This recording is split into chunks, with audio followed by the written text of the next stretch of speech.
Well, Sean, you know how the fake news works. They leave out some or most of the facts of a story. They put the worst spin on it. And that's what's happened in this case. I hope people really do buy this book and they find out the truth of this story, because the truth of this story is that this was a working dog and it was not a puppy.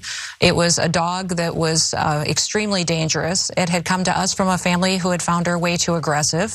We were her second chance, and the day she was put down was a day that she massacred livestock that were part of our neighbors. She attacked me, and it was a hard decision. Kristi Noem has not yet resigned as a result of puppy assassination gate, but I think that that's where this should probably go. Not just because she did it. She gunned down a dog, not even in cold blood, honestly. She enjoyed the experience because she hated that dog's guts, I will remind you. But everything that she is now saying in her multi-phase, not even backpedal, like a continually attempting to recontextualize and come up with new excuses for why she had to gun down that dog. Oh, you didn't like my prior excuse for why I gunned down the dog? Well, here's another one. So initially, remember, it was designed to show that she was decisive or folksy or rural or whatever. And none of that played because generally Americans don't like people who assassinate dogs. Sorry, not dog, puppy. It was a puppy. It was 14 months old. And according to breed experts, they don't reach physical maturity until at least 2 years old. So it was still a growing puppy at that point.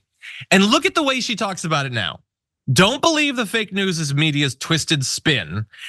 The media's twisted spin, because the media wrote the book, not her.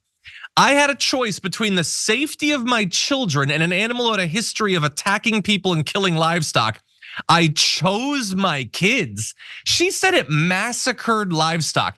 In the book, she described it as killing a chicken and snapping at her. And now, because of the criticism that has morphed into, it went on a massacre, a genocide of the barnyard.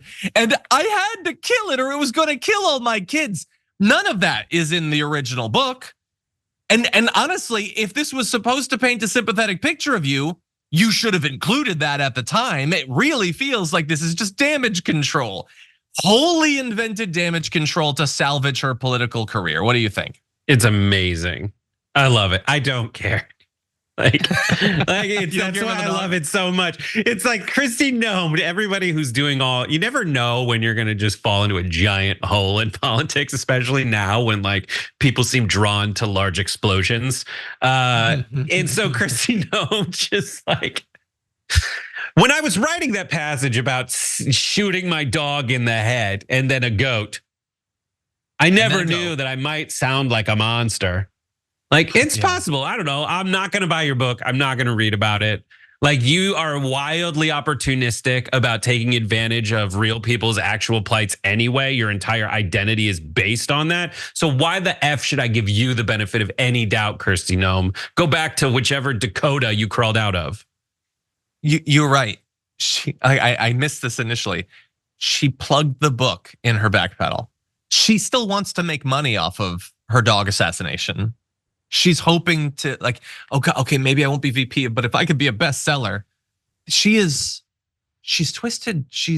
I don't know what word we're supposed to use to describe it, but there's something not right in terms of her values. Anyway, thankfully it looks like she won't be our VP. Unfortunately, we lost a good dog along the way. And as I've said before, somebody excavate the gravel pit, because I want to know what else is in that thing.